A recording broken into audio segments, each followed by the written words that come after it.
If you're craving lasagna but not all of the work, you are going to love this Instant Pot Lazy Lasagna. Start with some extra virgin olive oil, some garlic, and some onions. I meant to add in butter with the olive oil. Get it in there. It's okay still. Saute until your onions are translucent.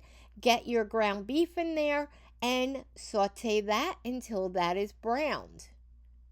Now let's add in a jar of spaghetti sauce, some beef broth, wine or broth, some water, Italian seasoning, give it a stir. Now add in some broken lasagna noodles or your favorite pasta. Get it covered up, set it to seal, set your time to 4 minutes, and then do a quick release. Get it uncovered, give it a nice little stir.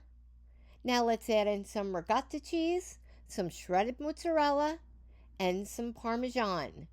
Give it a gentle stir, and dinner is ready to be served. That easy and that quick.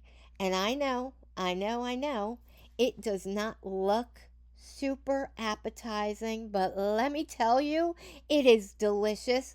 Comfort food at its best. You got to try it. Your whole family's going to love it. It is so much easier than making lasagna, but just as delicious. Give me all the likes, love, comments, whatever you can. I completely appreciate it. It helps more people see this. Have a great day.